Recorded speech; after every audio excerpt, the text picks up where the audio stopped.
สบายดี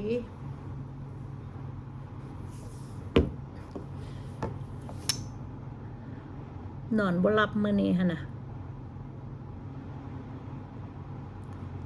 ก็เลยว่ามีโอกาสมาแนะนำตัวเองให้พวกรู้แล้วก็มาเล่าเรื่องประวัติความเป็นมาว่าคนเฮาโชคชะตาชีวิตมันเป็นจังได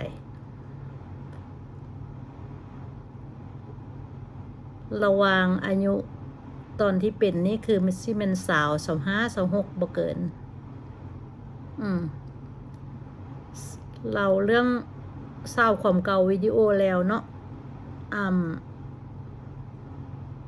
ยืมคำแม่ให้ผัวไปเปิดร้านหยิบผ้าแต่ทึกนางคนหูจักหันที่เขาเจ้าบอกว่าหูจักกันดีฮะนะลอกเอาหน้าสื่อตาใส่คือบ่มียังเกิดขึ้น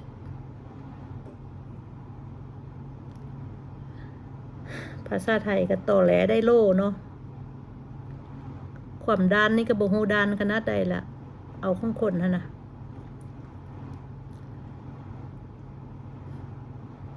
เพิ่นเอาคำแม่ค่อยไปเนาะค่อยกระเสียคำของแม่ไปแล้วยืมไปประมาณค่อยเว้าว่าสาวหรือ30ค่อยว่า30เนี่ยแหละยังบ่ต่ำกว่า30บาทแน่นอน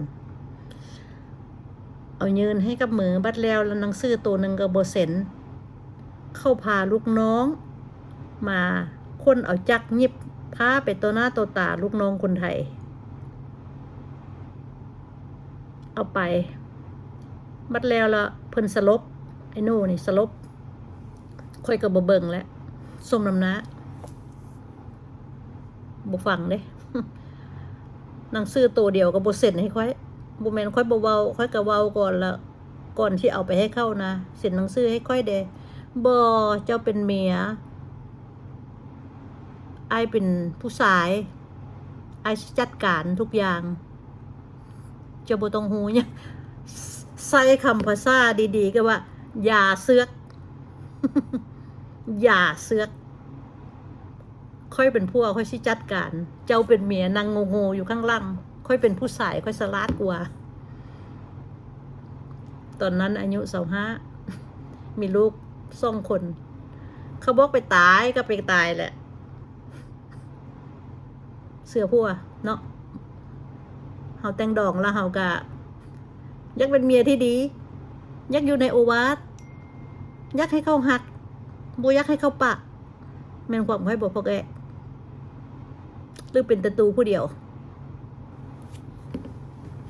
ชีวิต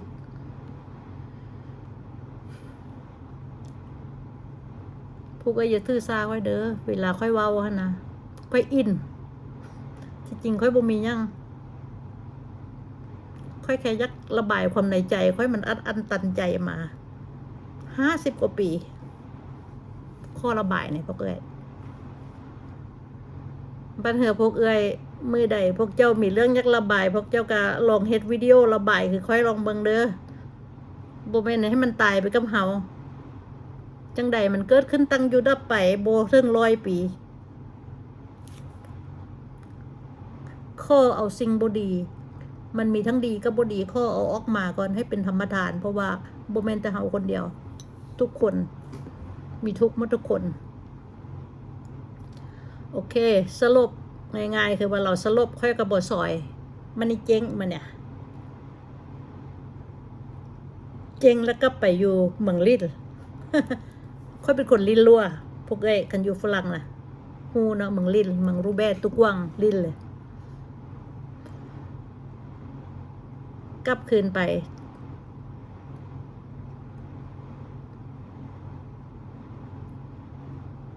มันเจ๊งแน่เนาะเครดิตกระติดบัดเนี่ยแม็กซ์แล้วนะไปซื้อรถเครดิตกระแบดแล้วนะจ่ายเขาเจ้าบ่ได้ไปซื้อรถมาเนาะถือเขาตัวนะต้มจนเปื่อยละมดโตแท้ๆพวกเจ้าเครดิตดีๆก็มดโตกลับไปยูรินมันเนี่ยมันนี่พวกค่อยฮะนะเพิ่นเสียใจได้เนาะ depress กินเหล้าสูบสา ชีวิตตูบ่ฮู้สิให้เลยสิหัวบ่เอ้ยค่อยก็ว่าค่อยเกิดมาสร้างบารมีเด้เจอศึกนักขนาดค่อยมีลูก2 คนเนาะตอนไปอยู่ปารีสเห็นกระทุกข์ใจพอแห้งแล้วล่ะยากห่างลูกเฮาเนาะลูกผู้น้อยแม่น5 ปีกับ7 ปีบ่ลูกชายเขา7 ปีผู้น้อยนั่นก็5 ปีลูกชายเขานะกับลูกสาวบัดเจงฮานมาเพิ่นเป็นโรคซึมเศร้าบัดเนี่ยบ่มีบ่อนอยู่เด้บ่มีเฮือนเครดิตก็บ่มีเซาเงินบ่ได้พวกเอ้ยฮู้ว่าเมืองฝรั่งเซาเงินยากขนาดใดเนาะบ่มีเครดิตดีเซาบ่ได้เด้เขาเบิ่งรายได้บ่มีรายได้เขาบ่ให้ซอยบ่ให้นั่นเด้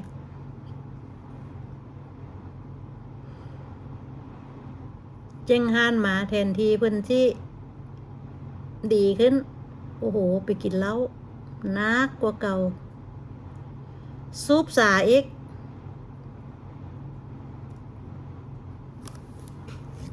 โทษเด้อไอ้โน่มื้อนี้เจ้าตายไปหลาย10 ปีแล้วก็ข้อเลยข้อเว้าให้เป็นธรรมธาตุแล้วก็ความในใจค่อยก็ข้อเลยเจ้าก็มาฟังเอามาครั้งหนึ่งหนังตู้เป็นเมียเจ้ามันทุกข์ขนาดใดค่อยบ่ฮู้ว่าเจ้าเป็นคนอยู่หั่นเจ้าฮู้ความทุกข์ค่อยบ่แต่ตอนนี้เจ้าตายไปเป็นดวงวิญญาณแล้วค่อยก็เฮ็ดบุญไปให้เรื่อยๆตอนนี้ค่อยก็ฮู้ว่าเจ้าไปเกิดแล้วแต่ดวงจิตมันมีหลายดวงจิตนึงหั่นเจ้าก็มาฟังค่อยเอาเท่านั้นแหละติดเหล้าติดสาหนักกว่าเก่าบอกเจ้าบ่มีบ่อนอยู่ค่อยได้ฮอบลูกไปข้ออยู่กับแม่บัดนี้เอาคำแม่ไปแล้วเนาะก็พิดกันได้ป่ะนะไปทึกตัวทึกต้มนะพ่อแม่เพิ่นก็คันสิเว้านะสงสารเพิ่นก็สงสารเพิ่นก็เครียดให้เนาะ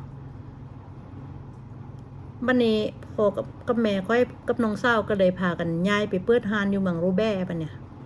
แล้วเฮือนที่อยู่รินอปักตะมั่งหั่นน่ะเพิ่นก็ไปมาๆทีแรกน่ะบัดแล้วล่ะก็อีต้นหั่นแหละเนาะว่ามันบ่มีปัญญาอยู่แล้วนะเพิ่นก็ให้ค่อยมาอยู่หั่นกับผัวกับลูกผัวหั่นบ่ได้สนใจใหญ่ดีละไปขอเงินอโลกะส่งฟามิลิยานก็บ่ได้กินเด้อลูกมีลูก2 คนเนาะพวกเอ้ยฮู้ตัวบ่มีหยังซอยได้เป็นมาหัวเน่าทุกขนาดสิเว้าความทุกข์ให้ฟังผู้ใดบ่เคยทุกข์ฟังความทุกข์ของตูนี่พอดีค่อยก็ยิบผ้าเป็นแล้วเนาะเป็นบ่เป็นก็ย้อนอยู่ปารีสให้นะมันบ่มีไผเฮ็ดแล้วตัวเองก็ได้กระโดดลุยเด้เป็นบ่เป็นก็ได้ย้อนความแค้นเอาไปเอามานะยิบค่อยยิบเป็นทุกอย่างเลยซากกระเบืออย่าเร็วลบค่อยเฮ็ดเป็นหมดเฮ็ดเป็นย้อนความแค้นพวกเอ้ยแค้นว่าเอาลูกน้องคนไทยเขาก็เฮ็ดใส่เขาก็กินหัวเขาก็ลิ้นโตเฮ็ดบ่เป็นหั่นนะกดขี่ข่มเหงค่อยว่าลองเบิ่งดูซั่นบ่หลับบ่นอนนั่งแกะดึงเข้าดึงออกยิบอยู่หั่นแล้วเอาไปเอามามันเป็นได้คนเฮามันแค้นแล้วมันเฮ็ดเป็นก็แค้นของค่อยเป็นประโยชน์อยู่ความแค้นของค่อยเอาชนะด้วยการเฮ็ดชนะว่าผู้ใดดูถูกค่อยนี้ค่อยสิเฮ็ดให้เจ้าเบิ่งถ้าเบิ่งฝีมือตูแล้วกันว่าซั่นบัดนี้ยิบเป็นแล้วยิบไวกว่าพวกนั้นอีกบัดนี้เป็นจังซั่นคนเฮานะแค้นเป็นประโยชน์ค่อยแค้นค่อยบ่ทำลายไผดอกค่อยแค้นค่อยเอามาจัดการแบบนี้แหละมันนี่ย้อนไปมันเจ๊งแล้วกลับคืนไปอยู่เมืองลิ้นมันนี่ค่อยก็ยิบผ้าเป็นแล้วเนาะค่อยไปสมัครเวียกอยู่โรงงานยิบผ้าอยู่ลิ้นประมาณครึ่งชั่วโมงค่อยก็ให้เพิ่นหั่นแหละเบิ่งลูกให้ขอโทษเมาคือมาแต่ก็บ่มีทางเลือก ก็ได้ให้เบิ่งให้ค่อยก็ไปเหตุการณ์ประมาณ2 อาทิตย์พวกเอ้ยดีใจแล้วว่าสิมีเงินมาเลี้ยงลูกเลี้ยงเต้าค่อยน่ะดีใจดีใจมื้อนี้เมืองฝรั่งเนาะเขาเอาเหยี่ยวไปกวดได้พวกเจ้าเหตุการณ์นะเขาเอาเหยี่ยวไปกวดระบบละตัวเนาะเข้าไปกวดค่อยดันท้องผู้ที่3ค่อยท้องผู้ที่3มีท้องได้3 เดือนครึ่งแล้วค่อยบ่ได้ฮู้ว่าค่อยท้องแน่นเขาก็บ่ให้เวียกบ่ให้เฮ็ดเวียกบ่มีรายได้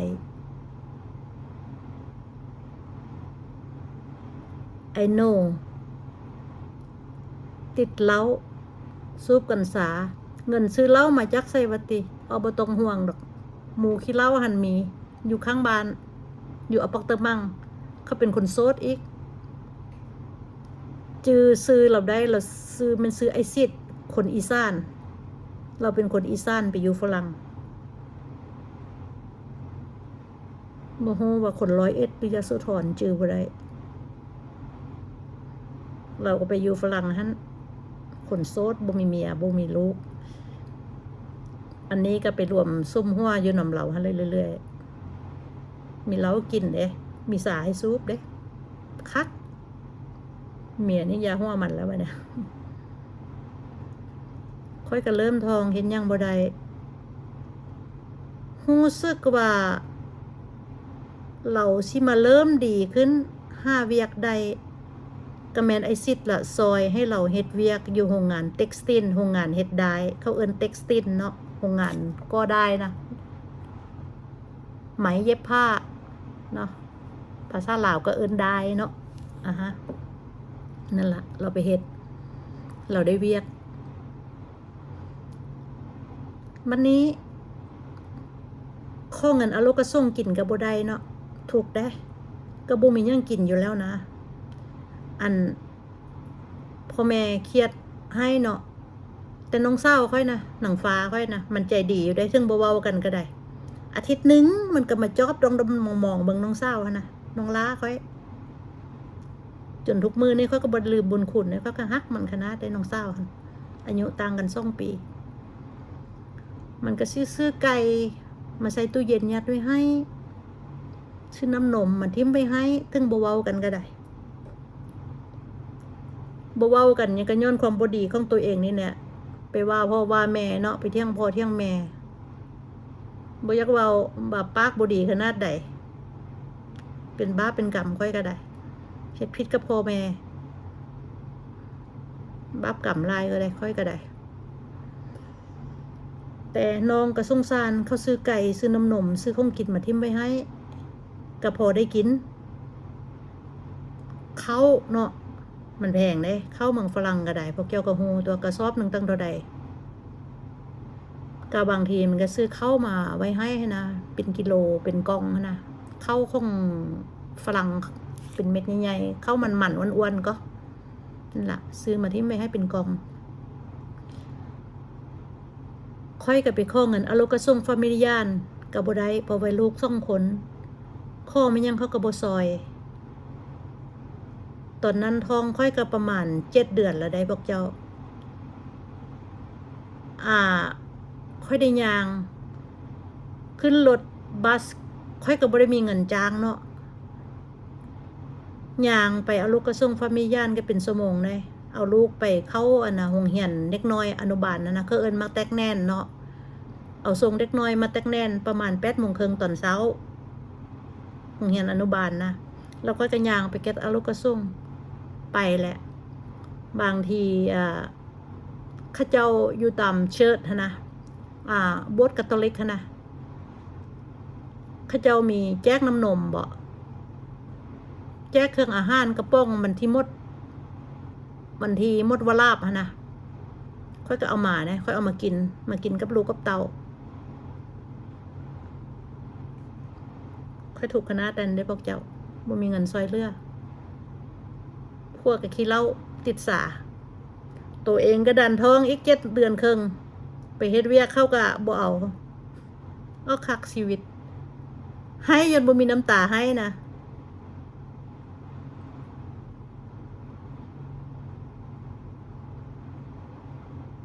แต่บ่เป็นหยังชีวิตมันต้องสู้เนาะบทเรียนล้มแล้วก็ต้องลุกมือที่เราได้เวียกเฮ็ดหั่นน่ะค่อยดีใจหลายแต่เขาก็บ่มีกินแล้วพวกเจ้า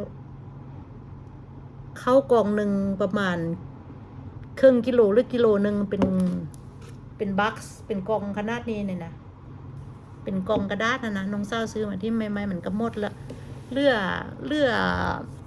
หุ้งได้ก็กินประมาณ1 คัพประมาณ1 คัพ1 จอกอันนี้นี่แหละเลือนะอันสุดท้ายที่ค่อยหุ้ง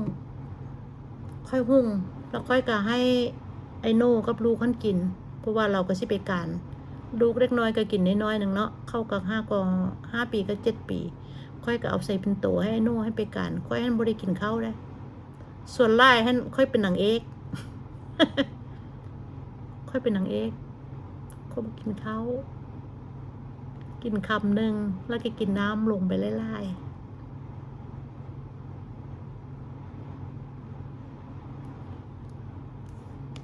ตอนลูกค่อยเกิดหมานะคือผู้ที่ซ่องเนาะมันก็ยังกินนมอยู่ได้อันที่ว่านั่นเรื่องน้อย4-5 ปีเนาะไปขออลูกาซุมฟามิยานกับไรกับโบเมนบาอยู่โบสถ์คาทอลิกเขาเจ้าสิให้น้ำนมเรื่อยๆจะโหวะไม่ยังมันมีน้ำเต้าหู้2เป็น2อยู่ในครัวของน้องซื้อมาไว้ค่อยส่งน้ำเต้าหู้ให้ลูกค่อยกินลูกผู้ที่ซ่องค่อยมันได้ดื่มน้ำเต้าหู้มันบ่มีนมกินอันนี้คือชีวิตมนุษย์เนาะค่อยบูฮูบอกเจ้าทุกขนาดนี้บอกค่อยทุกข์หลายเจอทุกอย่างแล้วเราก็ได้ไปเหตุการณ์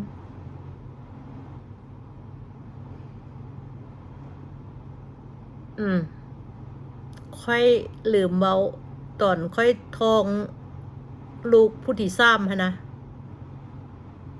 มันอยู่ในท้อง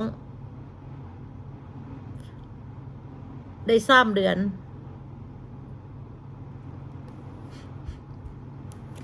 ท้องได้3 เดือน